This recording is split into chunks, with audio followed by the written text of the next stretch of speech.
Sí logra ver las diapositivas, ¿verdad? Sí. Listo, comenzamos. El tema de hoy de la unidad de 4, que tiene que ver con la enfermería de la mujer y el neonato, habla sobre el climaterio y la menopausia, ¿sí? Vamos a hablar sobre la menopausia. ¿Qué es la menopausia? Es el cese permanente en retrospectiva, o sea, que va a decir que va regresando, ¿no? De los periodos menstruales después de que una mujer haya experimentado 12 meses de amenorrea, quiere decir después de 12 meses de no menstruar, sin ninguna causa patológica evidente. Recuerden también que existen problemas quistes o miomas o los embarazos como tales que pueden producir la falta de la menstruación como tal, ¿sí? La menopausia, que es la atresia de los folículos ováricos y su capacidad de producir estrógeno ante el estímulo de hormonas que es la folícula estimulante y la luteinizante, ¿sí? La LH. Tenemos la menopausia, ocurre a una edad media, es un promedio, no por lo general son siempre, pero es un porcentaje de una gran cantidad de mujeres. Se ha tomado el promedio de esta edad de 51.4 años, ¿sí? O sea, 51 años con 4 meses. Es más o menos un promedio. Es un reflejo de agotamiento folicular completo o casi completo, ¿sí? La hipoestrogenemia, que quiere decir que va a empezar a producir menos estrógenos, y la alta concentración de la hormona que les nombré hace un momento, ¿sí? De la folículo estimulante. La menopausia antes de los 40 años se considera normal y se conoce como una insuficiencia ovárica primaria. Por lo general, cuando suceden este tipo de cosas, se asocian muchas patologías, entre ellas, como les nombraba, ovarios poliquísticos, miomas, entre cualquier otro tipo de anomalía, incluido cualquier tipo de cáncer o alguna masa extraña en el útero, ¿sí? Tenemos el climaterio. ¿Qué es el climaterio? Es el periodo en el cual ocurren los cambios endocrinológicos. Quiere decir que ya no van a producir ciertas hormonas o se va a alterar la producción de hormonas como tal, ¿sí? Somáticos y psicológicos en la transición hacia la menopausia. El climaterio inicia, es la premenopausia, la menopausia como tal y la posmenopausia, ¿sí? El climaterio. Aquí tenemos más o menos los promedios del climaterio cuando inician. Recuerden que el climaterio es una cosa y la menopausia es otra. Como les nombré, la menopausia por lo general inicia con un promedio de 51 años aproximadamente en adelante. El climaterio inicia antes. Inicia desde los 35 a 40 años. Por eso hablábamos que en el periodo de climaterio disminuye la producción de progesterona. Y quiere decir que de los 35 años en adelante, justo me preguntaban ayer de un embarazo gemelar a los 40 años, el alto riesgo de tener alguna enfermedad, algún proceso anómalo en el bebé es alto porque ya ha disminuido la producción de progesterona y esa producción de progesterona ayuda, fomenta a la fecundación, la formación como inicio del bebé. Entonces, si desde el inicio ya va mal, quiere decir que se va a empezar a formar algo extraño. Puede ser algo genético, algo que no se evidencie, algo que se evidencie totalmente, ya sea, les pongo un ejemplo, la falta de una extremidad, la alteración de un órgano, la parte central, el labio leporino, entre otros tipos de cosas, ¿sí? La menopausia como tal puede iniciar entre los 40 y 45 años y terminar antes de los 55 años. Como yo les decía, es un periodo promedio. Hay muchas mujeres de manera normal que inician su menopausia recién a los 50 años. Hay otras que inician antes, pero si es que disminuye la menopausia como tal, no el climaterio, la menopausia, ha iniciado menor de 40 años, algo tiene que pasar, algún problema de tener. No puedo decir que al 100% de todas las mujeres le puede producir, pero existe el alto riesgo de que haya una enfermedad como tal, ¿sí? Y el climaterio tardío, que quiere decir igual el inicio de la disminución de progesterona muy tarde, o sea, después de los 55 años. Por lo general, la menopausia temprana se asocia a cuando las menstruaciones son muy prontos, cuando una niña que existen por la carga hormonal alta de los alimentos, cuando las madres han sido añosas igual y existe esa alteración de la progesterona, bebés nacen con una carga hormonal alta y las niñas menstruan muy pronto, puede asociarse a una menopausia previa también, una menopausia pronta, ¿sí? Tenemos la etapa de los climaterios que hablamos de hace un momento con las edades, que es la premenopausia, desde que aparecen los síntomas climaterios, que ya vamos a hablar, hasta la menopausia como tal. Y la posmenopausia, que es desde la menopausia hasta la tercera edad, ¿sí? Definiciones según la OMS. La menopausia, cese permanente de la menstruación, ¿sí? ¿Qué quiere decir? Que la persona ya no va a menstruar. Hay personas que dicen que yo estoy menstruando todavía, entonces no me llega la menopausia, ya tienen 50 y algo de años. Tienen que conocer la característica de la menstruación. La menstruación no son fluidos, ¿sí? Es una eliminación de una capa del útero. Como yo les decía, el útero tiene tres capas, que es el endometrio, el miometrio, que es el músculo propio, y el perimetrio, que está arriba. Capa del endometrio es lo que cae en una menstruación. Quiere decir que en una menstruación vamos a perder una capita y tiene que tener características de sangre porque estamos perdiendo tejido, células, ¿sí? Entonces nosotros no podemos asociar a una secreción una menstruación, ¿sí? Entonces, es muy importante ese tipo de cosas. La perimenopausia, que es dentro del climaterio, antes, acuérdense que el climaterio es la disminución de la producción de progesterona, no la pérdida de la menstruación. El climaterio es el proceso antes de la menopausia y la posmenopausia, ¿sí? Incluye el periodo anterior a la menopausia y el año siguiente de ella, según la OMS.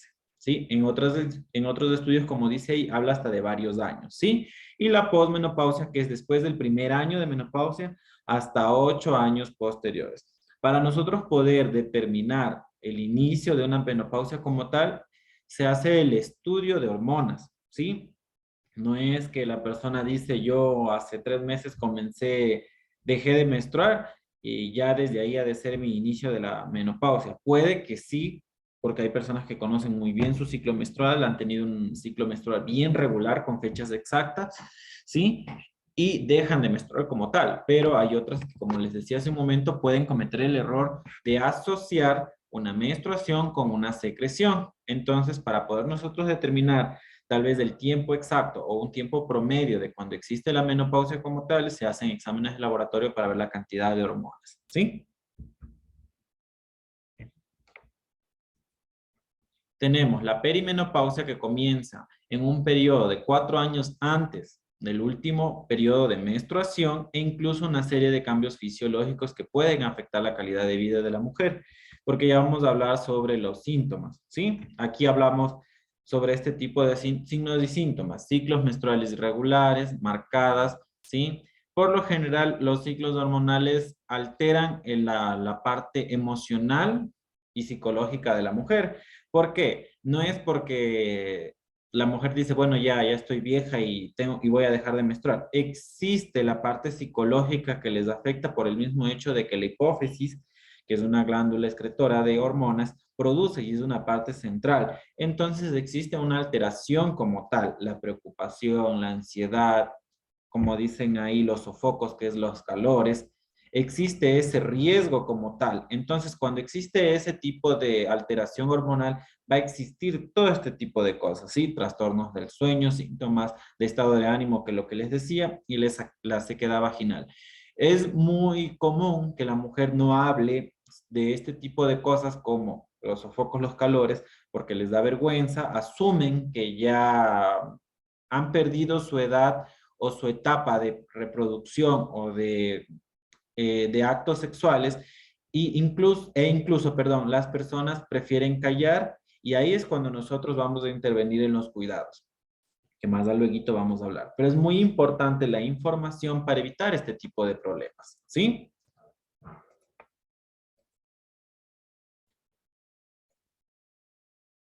Dice la transición menopáusica. Proceso de agotamiento del folículo ovárico. Es donde se forman se podría decir, los huevitos, los ovarios, para poder nosotros producir la fecundación normal, ¿ya? ¿Sí? Quiere decir que ya no vamos a ser fértiles. La mujer ya no va a ser fértil como tal, ¿sí? Ya se va a inactivar la producción como tal del folículo, ¿sí? Y ya no va a producir óvulos aptos o capaces para poder reproducirse, ¿sí? Las mujeres eventualmente experimentan un cambio de intervalos intermenstruales. Como yo les decía, la mayoría de mujeres no tienen un ciclo menstrual regular, pero las personas que lo tienen van a tener alteraciones como tal en esto. Ya no va a ser porque hay mujeres que el 14 menstruan y el 14 ya saben que tienen que menstruar. Eso existe, pero dos de cada 10 mujeres, mientras que el resto tienen un ciclo anormal, no tienen una fecha exacta, ¿sí? Cambio del patrón del sangrado. Si antes sangraban 2, 3 días máximo, pues pueden disminuir o aumentar como tal, ¿sí? Claro que si al momento que aumenta, puede existir el riesgo de que no solo sea una menstruación, sino algún tipo de hemorragia, ¿sí?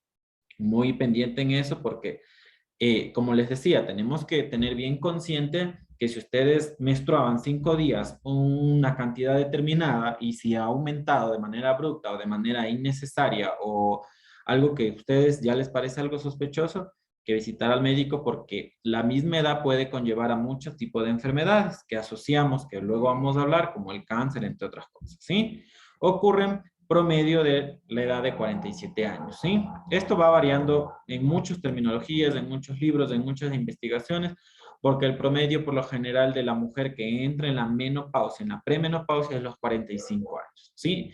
Pero existen muchas discrepancias porque, digamos, un ejemplo, en Estados Unidos, que la mayoría de comida es súper llena de hormonas, puede iniciar antes.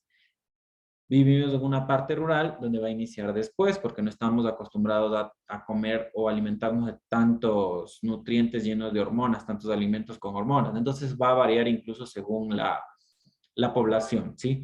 Que tomen de muestra. Aquí hablamos igual sobre las menopausias tardías, ¿sí? La intermitente, perdón, la premenopausia, hablamos sobre el endocrino, cómo va eliminando. Son cantidades, son unas tablas que ustedes pueden ir conociendo. Esto por lo general de las tablas los manejan mucho los obstetras o los ginecólogos, ¿sí? Pero igual, no es que con una tabla ellos pueden dar un diagnóstico clínico al 100%. Tienen que evidenciarlo con la producción de la hormona folículo estimulante, como está aquí, ¿sí? Y la luteinizante que estaba hace un momento que hablamos.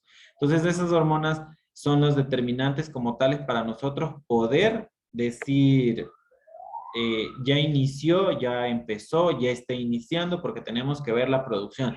Si el valor normal era 7 y ahorita está en 5, quiere decir que ya está disminuyendo. De la misma manera las progesteronas, ¿sí? Que son igual hormonas que ayudan o incentivan a la producción de las descargas hormonales normales de las mujeres, ¿sí?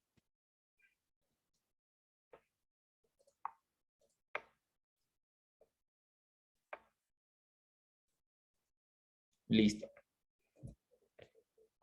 Aquí igual hablamos sobre otra parte, que es la etapa del climaterio. Como les decía, recordemos siempre, el climaterio es una etapa que inicia premenopausia, menopausia y posmenopausia. La menopausia es una etapa como tal del climaterio, ¿sí? Entonces el climaterio está dividido en premenopausia, perimenopausia, que es la menopausia como tal, y la posmenopausia. Miren, acá habla sobre que la premenopausia inicia a los 40 años, mientras el otro estudio decía que iniciaba a los 35. ¿Sí? Entonces va variando, es una discrepancia como tal, como yo les decía, ¿sí? Incluso hablaba que si la menopausia era luego de un año del inicio de la menopausia, la posmenopausia contaba con 8 años, pero aquí habla sobre la edad del adulto mayor, ya a los 65 años como tal, ¿sí? Fisiología del climaterio. Aquí habla todo sobre las hormonas, todo lo que tiene que ver con la hormona. Como yo les decía, la folículo estimulante, la luteinizante, hablamos sobre los cortamientos de ciclo. Los estrógenos normales, esta es una etapa normal, ¿no? Cuando ya comienzan a disminuir, aumenta la folículo estimulante, disminuye la luteinizante y los estrógenos comienzan a disminuir también, ¿sí? Son ciclos que ya no van a producir óvulos como tales, ¿sí? O que van a disminuir como tal el proceso de óvulos normales o listos para una fecundación. Y la menorrea como tal, como vemos aquí, la hormona aumenta, los estrógenos están totalmente disminuidos con 3 cruces y existe la amenorrea. Acuérdense que la amenorrea es la falta de menstruación, la ausencia de la menstruación, ¿sí? Quiere decir que ya no va a haber una menstruación como tal. Esto es una etapa del climaterio, cuando empiezan, acuérdense, a disminuir, ¿sí? Cuando ya comienza la disminución casi parcial o total y cuando ya existe como tal la ausencia de la menstruación. Entonces, en esta parte es cuando nosotros intervenimos como aconsejar o como enfermería, aunque más adelante se habla sobre el cuidado de la mujer por etapas. Nosotros, ¿qué tenemos que hacer? Aconsejar. Persona mayor de 25 años, siempre los controles de papá Nicolau, cada 6 meses o cada año. ¿Por qué? Nosotros con eso podemos ayudar a diagnosticar de manera preventiva. No es que vamos a curar o no vamos, o vamos a prevenir en su totalidad el cáncer de cervix. Cuando nosotros hacemos este tipo de cosas, prevenimos si es que detectamos de manera inmediata. De la misma manera en esta parte de la menopausia. Si nosotros a una persona de 40, 45 años se asusta, le da miedo, no conoce, la ignorancia de nosotros es grande porque no conocemos mucho tipo de cosas. ¿Qué nosotros intervenimos ahí? Con los consejos como tal, de manera asertiva, porque tampoco puedo en una reunión como tal a decir, oye, tienes 45 años, ya vas a entrar a la menopausia. De manera asertiva me dirijo, si existe tal vez el tema de duda o el tema de conversación, yo puedo acercarme y dar un consejo. Sí, verás, después de los 45 años, comenzamos con la premenopausia. Es bueno y es correcto que usted como persona a su edad se haga ver con un obstetriz o un ginecólogo para el estudio. Puede que esté disminuyendo esto, puede que esté aumentando esto, va a sentir esto, es normal, no se asuste. Esa es la parte de nosotros, ¿sí?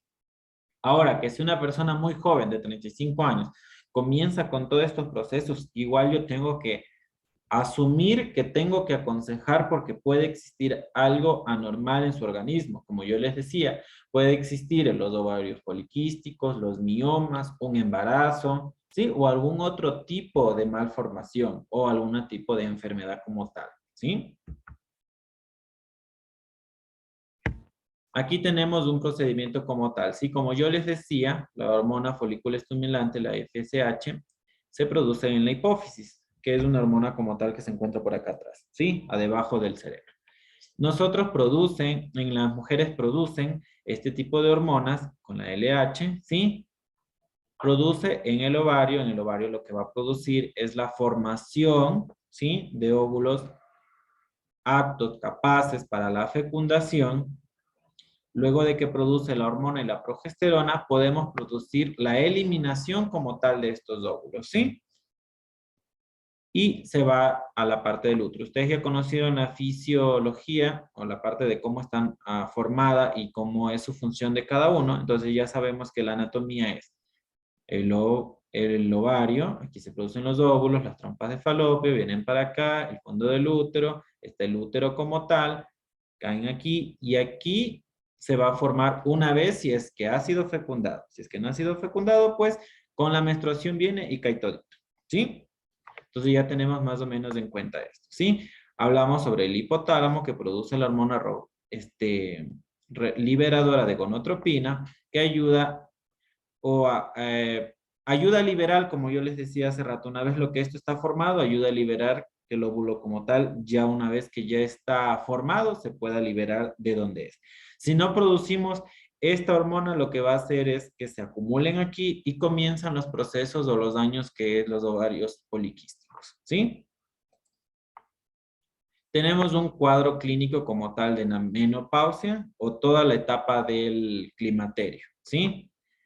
Irregularidades en el ciclo menstrual, como ya sabemos.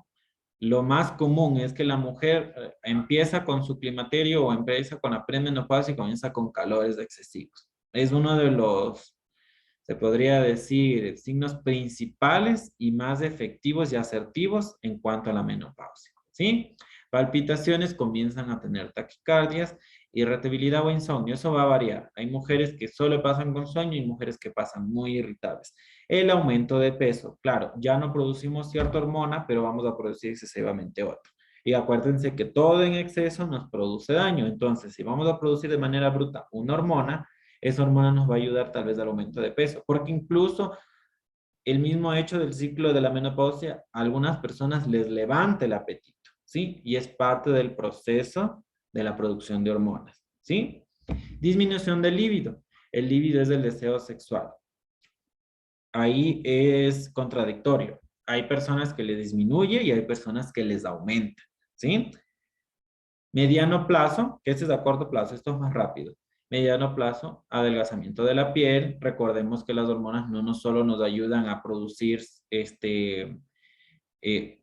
procedimientos como para fecundar, también nos ayudan a otro tipo de procesos, como es la piel, del cabello, entre otras cosas, ¿sí? Deshidratación, pérdida de la elasticidad, incremento del vello, sequedad en la vagina, dolor en el acto sexual. Claro, se da el dolor del acto sexual, ¿por qué? Porque hay sequedad y hay disminución del líbido, ¿sí? Entonces es muy común que la persona, a mujeres mayores de 40 años, se les recomiende cierto lubricante para realizar el acto sexual. Es normal porque ya no existe la lubricación como tal anterior a la que ya está en esa edad, ¿sí? Pérdida de orina al esfuerzo. Bueno, eso varía, no necesariamente porque si es que tiene un control correcto de esfínteres, no se va a tener ese problema, ¿sí? Infecciones comunes, ¿por qué? Por la misma sequedad que existe. Recuerden que la vagina por lo general es húmeda y esa humedad propia con bacterias correctas, con secreciones correctas, todo que no sea normal va a ayudar a mantener limpia la vagina. Entonces, como va a disminuir esa producción, lo que puede ayudar es que cualquier tipo de infección sea consecuente o cualquier bacteria ayude a que se infecte y produzca infecciones como tal, ¿sí? A largo plazo, fragilidad en los huesos, aplastamiento de las vértebras, aumento del riesgo cardiovascular y elevación de la presión arterial. Esto igualmente va a variar. La fragilidad de los huesos, claro, ya entran a los 65 años, es normal, ya no vamos a producir colágeno, entre otras cosas, ¿sí? Aplastamientos de las vértebras de la misma manera, son procedimientos normales de la fisiología de la mujer a esa edad, ¿sí? Aumento de riesgos cardiovasculares va variando igual, no es siempre, ¿sí?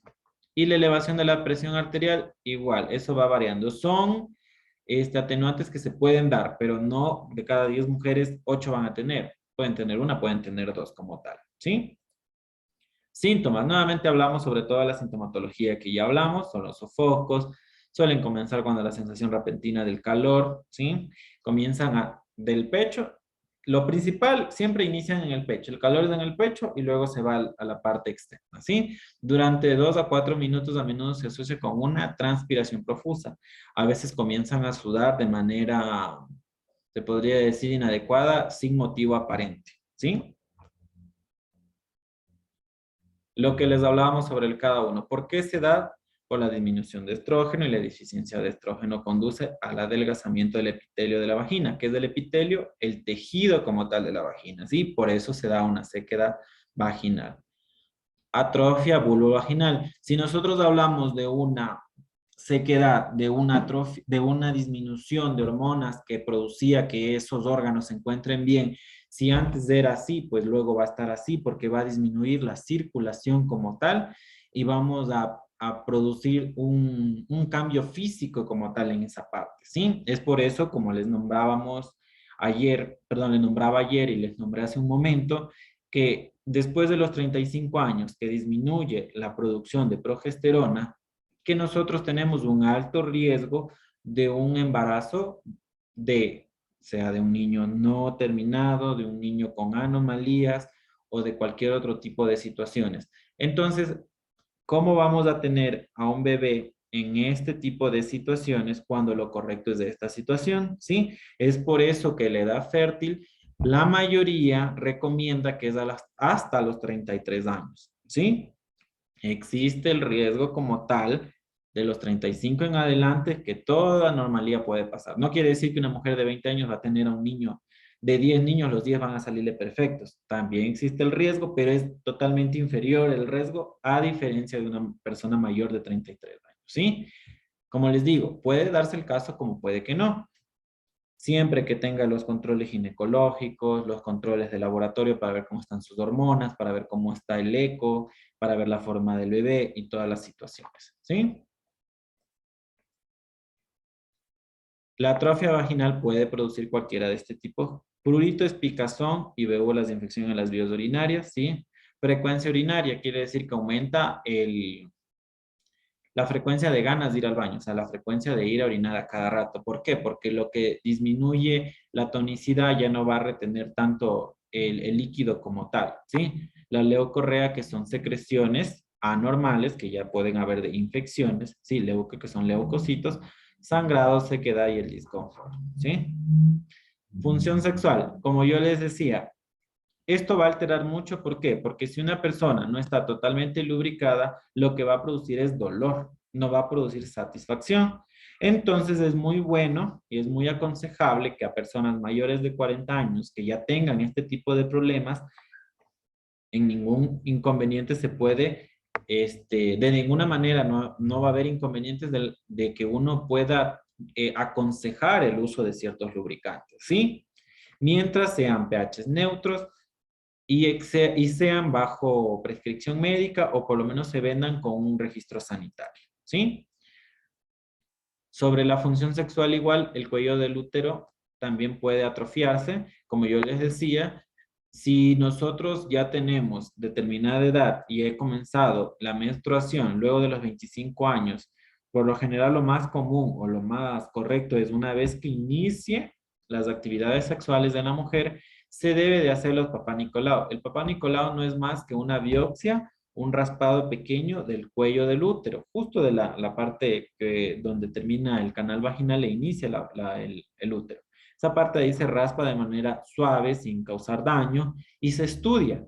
¿Para qué hacemos todo esto? Para evitar o prevenir cualquier tipo de enfermedad, ¿sí? No podemos decir que no le vamos a causar algún daño porque a veces sabe que da un poquito de dolor o algo, pero es algo leve, pero es un estudio muy importante, es algo sencillo, algo leve que tal vez nos puede detectar de manera, se podría decir, pronta cualquier tipo de enfermedad para nosotros poder actuar como tal en esta anomalía, ¿sí? La elasticidad de la pared vaginal puede disminuir, es lo correcto, porque si ya hay sequedad, ya hay disminución de circulación, ya hay la atrofia muscular como tal, va a disminuir su elasticidad como tal y por ende toda la parte de la función sexual se va a ver alterada, ¿sí? La actividad sexual continúa, puede prevenir estos cambios en el tamaño y en la forma de vagina incluso con ausencia de terapia de estrógenos. Quiere decir, no es necesario que le manden hormonas para poder tener una actividad sexual normal. Existen muchos otros tipos de ejercicios, de terapias para poder ayudar en eso, ¿sí? Como les hablábamos sobre los trastornos del sueño, esto igual va variando. La mayoría en realidad les da ansiedad y depresión, ¿sí? No pueden dormir, lloran fácilmente, ¿sí? Les da ansiedad cualquier otro tipo de cosas. Entonces, igual, esto se va a alterar, ¿no? En todas, hay muchas personas que no sienten nada, solo la ausencia de la menstruación, pero hay otro tipo de personas que tienen todo este tipo de cosas. Incluso existe el alto riesgo de que empiecen a tomar hormonas porque no controlan luego de bastante tiempo de inicio del climaterio o inicio de la menopausia luego, no controlan el tipo de ansiedad o depresión y tienen que empezar a tomar tratamientos, ya sean hormonales o psicológicos, ¿sí? Cambios cognitivos describen problemas con la pérdida de memoria, dificultad para concentrarse durante la transición. Es normal porque acuérdense que es una hormona que se elimina de la parte de nuestro cerebro. Entonces, es normal que produzca este tipo tal vez de dificultad para centrarnos en ciertos pensamientos, pero ya no sería normal que no nos acordemos de los nombres de nuestros hijos, pareja, entre otras cosas. Eso ya sería algo anormal y ya tendríamos que visitar a un médico, ¿sí? Osteoporosis. Es lo más común que se podría dar porque si la mujer ha tenido una vida sin hijos, existe menor riesgo, perdón, de un desgaste óseo. ¿Por qué? Porque no ha habido la descalcificación normal que se da durante el embarazo. Pero si una mujer ha tenido 7 hijos, va a haber una descalcificación alta. ¿Por qué? Porque tal vez durante el embarazo no tomó o no comió el calcio suficiente, no produjo el calcio suficiente, y lo que va a hacer es que de su organismo el calcio, poco o mucho que tenga, se lo mande a su niño y va a haber este tipo de osteoporosis. Ese es uno de los atenantes como tal. Además, agreguémosle que la menopausia inicia en una etapa añosa, quiere decir que a esa edad, por lo general, la mayoría comenzamos a disminuir la producción de calcio normal, ¿sí? Cambios de piel es parte de la producción de una de las hormonas, entonces ya no vamos a producir el colágeno normal como tal y comenzamos a envejecernos. Pero ustedes se dan cuenta que la mujer va envejeciendo de a poco, digamos, de los 45 años a los 55 años fue envejeciendo de a poco. A diferencia del hombre, que de los 55 años a los 57 años envejeció de manera brusca totalmente, en 1 o 2 años. Tienen la ventaja las mujeres de ir con un envejecimiento que se puede ir, se podría decir, deteniendo de acuerdo a los tratamientos, a los cuidados y todo, a diferencia del hombre que es de manera brusca, ¿sí? Enfermedades cardiovasculares, este mediado aparte por cambios en los factores de riesgo vascular como los perfiles lípidos, que comienzan a disminuir durante la perimenopausia, ¿sí? Quiere decir durante, antesito de la menopausia, quiere decir cuando iniciamos el periodo de climaterio, que era aproximadamente 35-40 años, ¿sí? Todos los síntomas nuevamente los tenemos aquí sobre la menopausia. La parte de enfermería como tal, en todos estos cuidados, en todo lo que tiene que ver con el cuidado de la mujer y la menopausia, es el aconsejar, porque nosotros no podemos decir tómese esta hormona, tómese esta pastilla o tómese este tipo de cosas. Nosotros conocemos los periodos como tal, conocemos la sintomatología que hemos hablado, conocemos los riesgos que existen, ya que estamos hablando de la mujer y el recién nacido su unidad, cuando existe la menopausia y el climaterio. Entonces ustedes no pueden aconsejar a alguien, decirle, sí, embarázate a los 40 años.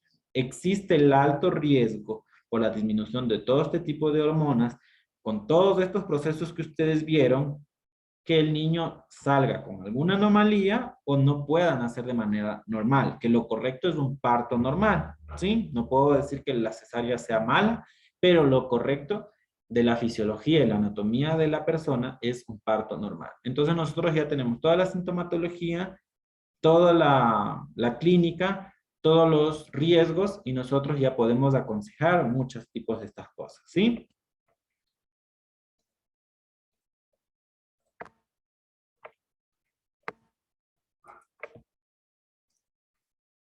Aquí hablamos sobre el cuidado de la mujer, ¿sí?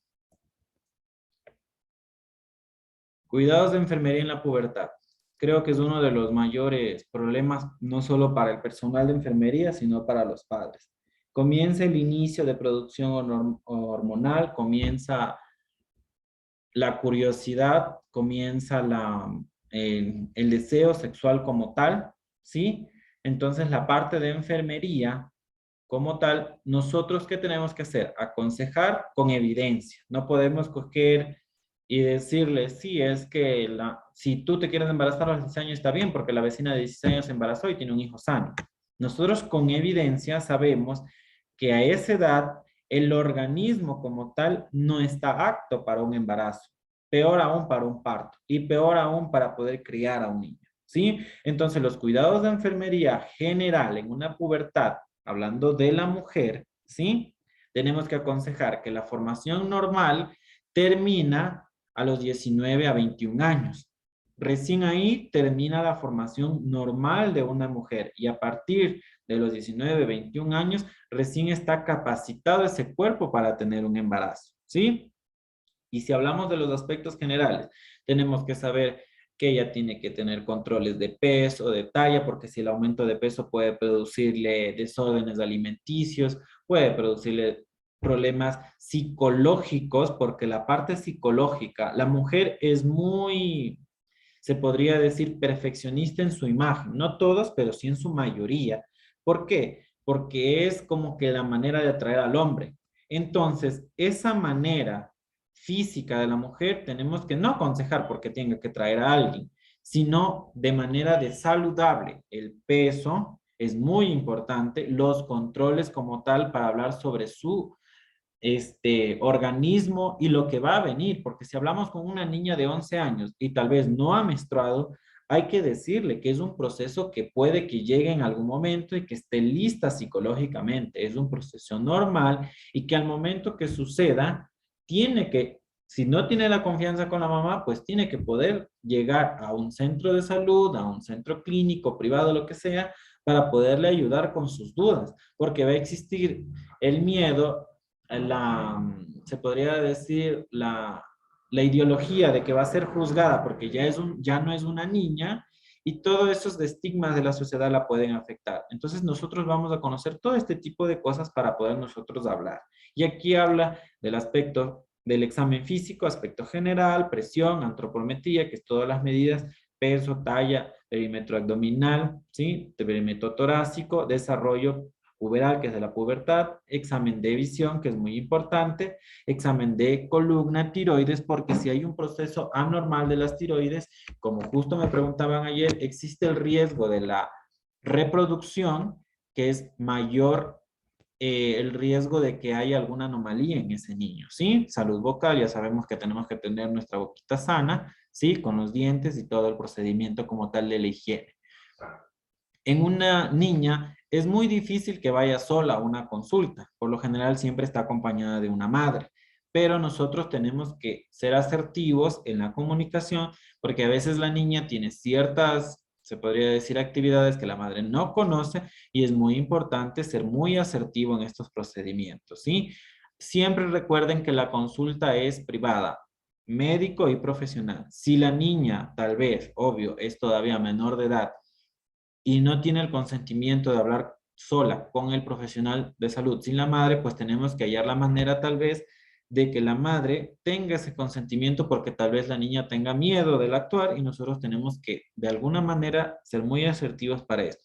Aún en esa edad de la pubertad que inicia de los 12, 13 años aproximadamente, existe todavía el tratamiento del virus del papiloma humano, las vacunas.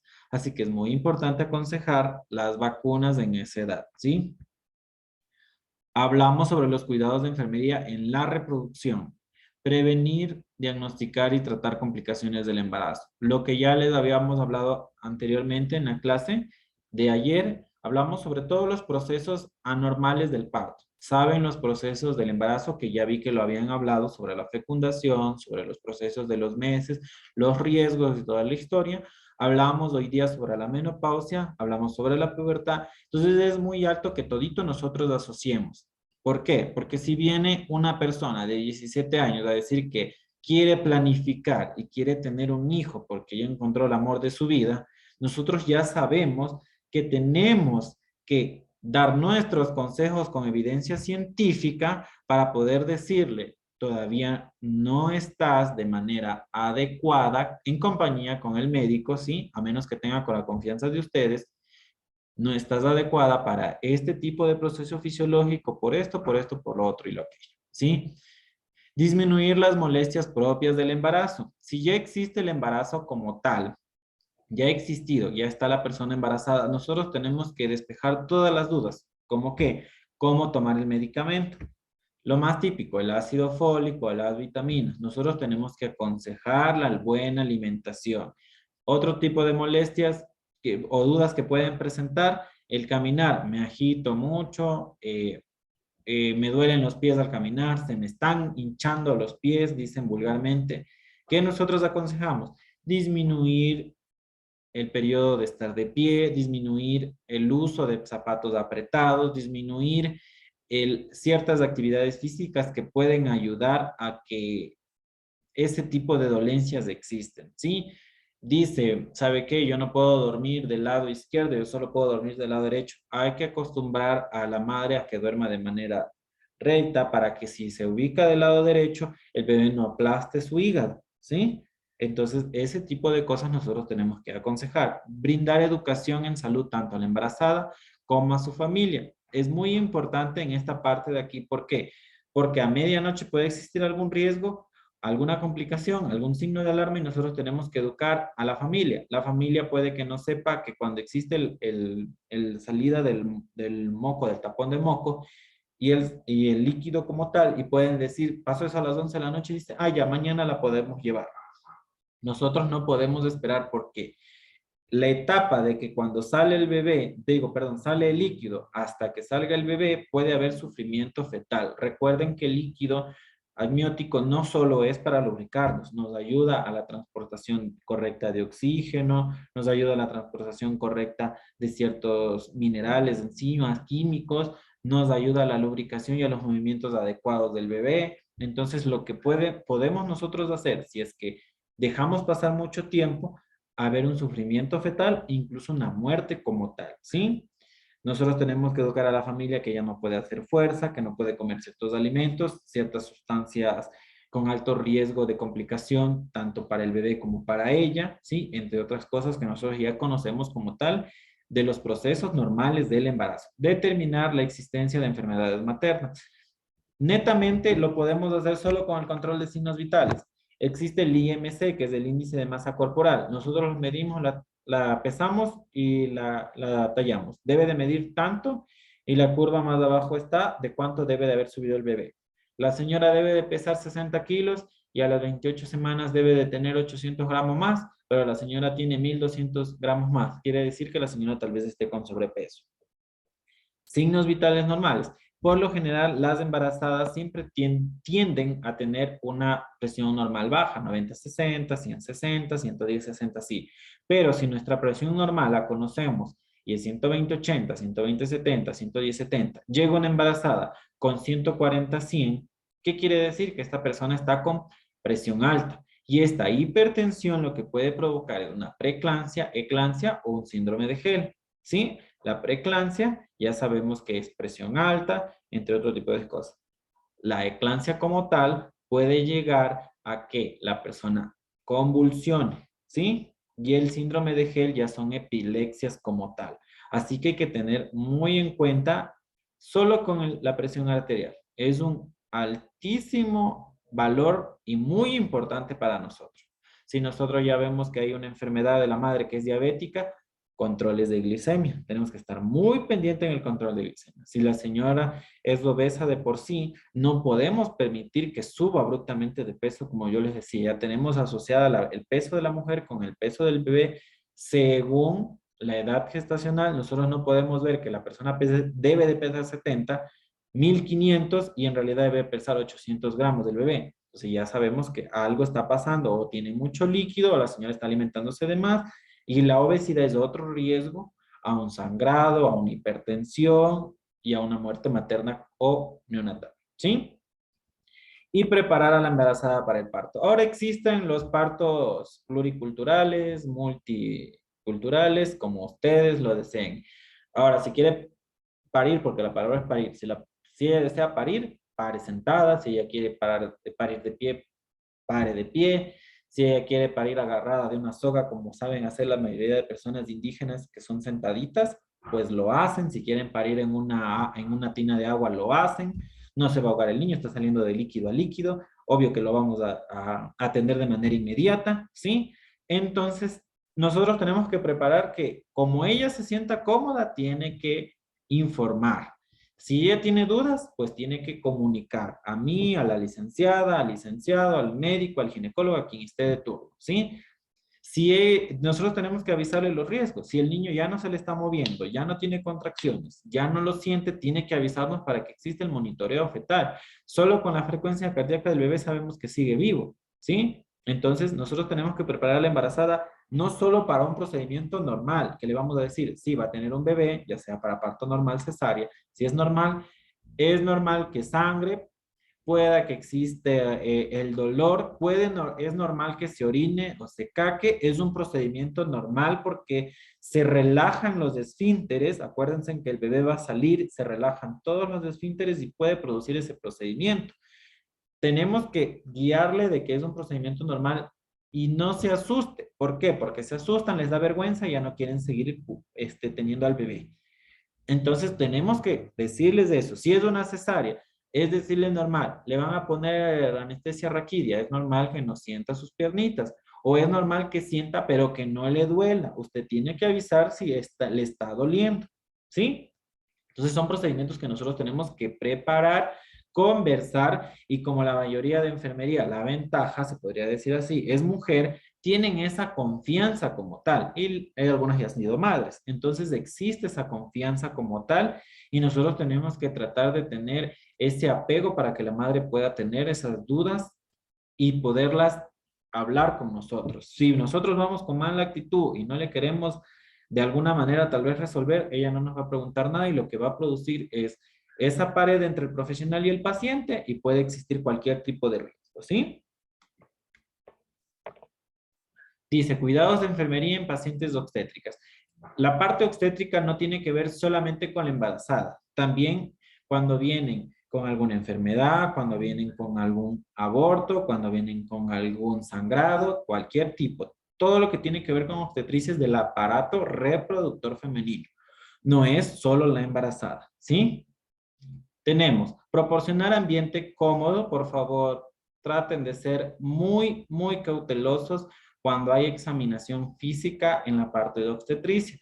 Pongan seguro, no comenten, traten de tener mucha cautela y profesionalismo porque si ustedes se expresan de manera inadecuada, no le dan la privacidad correcta a la mujer nunca va a regresar porque existe ese daño a la integridad como tal de ella. Es como cuando nosotros, yo que trabajo en terapia intensiva, nosotros tenemos los cubículos cerrados con cortinas y algunos con paredes de cristales o paredes normales. Yo no puedo coger y dejar la cortina abierta mientras estoy bañando a un paciente. Así el paciente esté totalmente dormido porque están sedados. ¿Dónde queda la integridad del paciente? A ustedes no les gustaría que les bañen ahí frente de todo el mundo o que todo el mundo pase y les vaya bien. Entonces ese tipo de cosas hay que tener muy en cuenta y más aún en la parte de obstetricia porque no, sin ánimo de discriminar o algo, la mujer es muy cautelosa y muy privada en su intimidad, ¿sí? En esa parte los hombres como que somos más flojos, por decirlo así. Pero la parte de la mujer es una parte muy intacta, íntima, entonces tenemos que tratar de cuidar la integridad como tal. No quiere decir que al hombre no, pero es como que un poquito más delicado en la parte de la mujer por su misma fisiología y su misma forma de pensar, ¿sí? Entonces hablamos sobre la historia del embarazo y el estado actual. Como yo les decía, no necesariamente una paciente obstetra es una paciente embarazada, ¿sí? Pero aquí se ha enfocado solo en el embarazo. Datos de identificación, identificar el motivo de consulta, número de controles. Es muy importante recomendarle a la madre que si ya está a partir del séptimo mes de embarazo, en su cartera, donde sea que se vaya al centro comercial, se vaya a la playa, se vaya al cine, siempre cargue todo lo que tiene que ver con su embarazo. Porque si existe el riesgo de que por ahí tuvo un susto, una caída y la tengan que llevar de manera urgente al hospital, lo primero que piden en cualquier centro de salud, denme las ecografías y los controles previos. Entonces, acostumbrar y aconsejar a una madre que luego de los 7 meses de embarazo, si no es siempre, lo recomendable siempre, pero luego de los 7 meses de embarazo que existe más riesgo de que el niño ya nazca, cargar todo lo que tiene que ver con los controles de la cartera. Si en la cartera cargan tanto maquillaje, pueden cargar tranquilamente ese tipo de cosas. Y es correcto aconsejar este tipo de cosas, ¿sí? La fecha de la última menstruación se la tienen que saber como el nombre, porque es lo que siempre les preguntan. ¿Por qué? Porque según la fecha de la última menstruación se hace un cálculo para tener una edad gestacional promedia. No se puede decir que sea la exacta, pero es una gestacional promedio. ¿Por qué? Porque también existe el riesgo, como yo les decía, que la madre no sepa cuál es la menstruación y la confunda con una secreción. Pero se hace. Aparte de eso, se hacen las medidas, las maniobras de Leopold, el cálculo del índice de la medida del abdomen, entre otros tipos de cosas, ¿sí? Antecedentes personales y familiares. ¿Por qué? Porque existen muchos riesgos de que si el padre, la madre fue diabética, existe el riesgo de heredar. No al 100%, pero existe el alto riesgo. Si el padre o la madre o algún familiar tiene esquizofrenia, la mayoría de estudios se ha dado que es hereditario, no puede ser de manera directa, pero sí existe la parte hereditaria. Entonces es muy importante estas cosas. Los antecedentes ginecobstétricos es como un prevenir. ¿Por qué? Porque si la madre le dice, yo he tenido 5 embarazos, de los cuales 3 he abortado y este segundo nomás es el único que ya está a término. Entonces el médico, usted o quien sea que esté atendiéndole, sabe que existe el riesgo del aborto espontáneo, previo, como sea. ¿Sí? Si le dice, este es mi 5.º embarazo y todos han sido cesárea, existe el 100% de posibilidades que tiene que nacer por cesárea nuevamente. ¿Por qué? Porque todas las cavidades, todas las paredes del útero, del abdomen ya han sido abiertas, han sido lesionadas, entonces si vamos a hacerla que nazca de manera normal, primero no va a haber la contractibilidad correcta y segundo puede haber un desgarre y un sangrado, ¿sí? Para eso son este tipo de cosas que se hace en una embarazada o generalmente, como yo les digo, en todas las atenciones de una mujer. La atención de la paciente estética es todo porque tiene que ver con el aparato reproductor, ¿sí? Los resultados del laboratorio de ecografía porque como les decía, todo lo que tiene que ver es muy importante porque es lo primero que le piden en la consulta. Deme los ecos, deme las consultas anteriores, del carnet de vacuna. Eso es lo que más le piden y es lo normal para poder ver que esa madre se haya cuidado bien. ¿Sí? Tenemos más actividades de enfermería, observación del estado general de la gestante, ¿sí? Si está angustiada, tímida. Hay que hablar porque a veces la embarazada tiene muchas dudas y no comunica como tal por el miedo al juicio de valor, ¿sí? Entonces hay que hablar, hay que conversar, hay que decirle que sea honesta con el médico, entre otro tipo de cosas, ¿sí? Control muy importante de los signos vitales, no solo de la madre, sino fetales. Ahorita existe la frecuencia cardíaca fetal, que solo es componer en el abdomen unos electrodos, perdón, y eso solito va a empezar a medir la frecuencia. La valoración física cefalocaudal es muy importante, todo lo que tiene que ver desde la cabeza hasta los pies, la valoración ginecobstétrica, que ya tiene que ver netamente, por lo general lo hace el médico, el obstetra o el ginecólogo, ¿sí? Evaluar las características de contracciones, esto ya tiene que ver con el parto como tal, ¿sí? Tenemos que decirle a la madre que las contracciones tienen, si no existe contracciones, tiene que avisar. Si existe sangrado, fluidos o algo por el estilo, debe de avisar. Todo tiene que avisar porque puede existir un riesgo de que el niño ya haya dejado de latir, esté con sufrimiento fetal, ya no haya líquido en el cual el niño esté protegido de manera térmica, de manera confort, y puede existir todo este tipo de cosas, ¿sí? Preparación a las pacientes ya tiene que ver netamente con la instalación de una venoclisis. Por lo general siempre se hace la canalización de la vena, nunca en la parte del pliegue del brazo, ¿sí? ¿Por qué? Porque se agarran de las barandas, se dobla y no pasa el medicamento. Entonces siempre se pone aquí o en la parte del dorso, nunca en los pliegues, porque existe el doblar y no va a pasar la medicación, ¿sí? Ojo con eso. Cuando existe un parto normal, cuando es con cesárea ya sabemos que no se va ni a mover, ¿sí? Confirmar el trabajo de parto cada 15 minutos. Continuar, verán. Aquí es muy importante.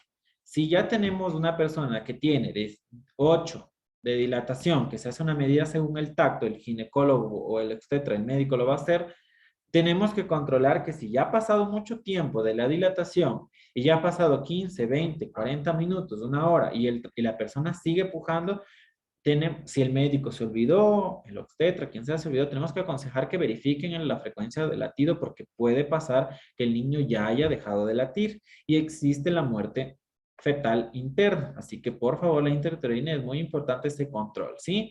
Motivar a la madre a realizar ejercicios. Respire por la nariz y bote por la boca, ¿sí? Siempre. Brindar comodidad y privacidad, lo que les decía, cambios de posición de cúbito lateral izquierdo hasta que ya inicie el parto porque ahí es una posición como ella se encuentre mejor ubicada. Deambulación, siempre es aconsejable caminar. Es recomendable caminar en posición, en superficies planas. No es recomendable subir y bajar escaleras porque por la misma parte de las contracciones y los dolores puede existir el riesgo de caídas, ¿sí? Estimular la eliminación vesical. Siempre decirle que vaya a orinar, pero que controle la salida de orina con la salida de líquido, ¿sí? Porque puede confundir. Los cuidados de enfermería en labor de parto, ya todos hablamos de esta parte. Si nosotros ya conocemos cómo es un parto, tales como ustedes, que la mayoría son mujeres y son madres, nosotros tenemos que aconsejar que es normal lo que les decía hace rato. Vengan con ropa cómoda, que van a dar a luz, que estén tranquilas, que tal vez existe el riesgo de que se hagan pipí o popó y es normal, ¿sí? Cuando y si es que llega a pasar la episiotomía, que era el corte que yo les decía entre el espacio de la vagina y el ano, existe el corte, es normal decirle porque a veces dicen, sienten clarito el corte, sientan cuando le están cosiendo y se le debe de explicar. Si el médico se olvidó, pues yo le voy a explicar, ¿sí? Si a nosotros nos toca recibir el bebé, es muy importante la parte de la aspiración de las cavidades, que es boquita y nariz, ¿sí? Con mucha precautela, cuando ya conozcan el procedimiento, hay que realizarlo. Los líquidos, por favor. Hay veces que les ponen oxitocina, que es del que esa hormona ayuda a las contracciones y a la dilatación. Si ya le han colocado, hay muy que tener en cuenta que cuando ya ha terminado el parto, disminuir el goteo, suspender o preguntar si vamos a continuar, porque lo que puede ayudar una vez que ya ha salido el bebé, sale la placenta, es producir hemorragias como tales. Sí, muy en cuenta en eso. ¿Se acuerdan que cuando nace el bebé los cuidados de nosotros era la aplicación de la vitamina K para evitarle hemorragia al niño por el cordón umbilical. Luego que viene del nacimiento del niño como tal, lo que les decía, el apego, para el apego materno neonatal, existe ese calor propio, la colocación sobre el vientre para que ayude al calor y el peso a salir la placenta de manera espontánea una vez que ya ha sido pinzado, ¿sí? Luego de que ha pasado unos 5 minutos con el calor o 10 minutos de acuerdo al protocolo de la unidad, se le hace la valoración de Apgar, que son los procedimientos que yo les decía para ver si el niño ha sido capaz de salir del útero y poder vivir, ¿sí? Si vemos que hay un tiraje intercostal, realizamos los procedimientos que es la de Silberman y la de Capurro para ver la edad gestacional, ¿sí? Los cuidados de enfermería en el climaterio fue todo lo que yo ya les hablé, ¿sí? Todos los consejos que yo ya había hablado. Por lo general hay que prevenir muchas cosas como la disminución de actividad física. Tenemos que decirle que haga actividad física porque los músculos se van a poner más flácidos, entre otras cosas. Educar sobre la parte sexual, como yo les decía, sobre la parte dietética, que habla sobre la parte del ejercicio, el apoyo psicológico, porque hay muchas personas que tienen un trastorno de duda, de debilidad, de que creen que es algo malo, que ya están, como yo les decía, ya piensan que es por la vejez, pero es un procedimiento normal y hay que aconsejar que si tienen dudas, buscar al profesional como tal, porque a veces por ser amigos o ser conocidos no nos quieren contar por miedo a la privacidad, entonces aconsejar a buscar a un profesional de salud, ¿sí? Las actuaciones no farmacológicas, ¿por qué? Porque ya nosotros no podemos medicar, lo que nosotros podemos es aconsejar, ¿sí? Entonces, si la persona está con calores, yo le voy a decir que no tome cosas calientes, que se trate de bañar con agua a temperatura, si tolera, obviamente, ¿no? Si ya ven que hay algún tipo de anomalía en la parte de sus órganos genitales u órganos mamarios, visitar a un médico, ¿sí? Hay que decirle que la menopausia no es que quiere decir que va a morir porque ya está entrando a la vejez o ya se va a volver loca. Tenemos que explicar que la producción de hormona va a variar y que pueden tener problemas de ansiedad o depresión, ¿sí? Eso es todo, jóvenes. Ha sido un gusto para mí. Nos vemos en la clase de refuerzo. No me puedo quedar mucho a contestar respuestas. Cualquier cosa tienen mi contacto porque ya ahorita inicio otra clase y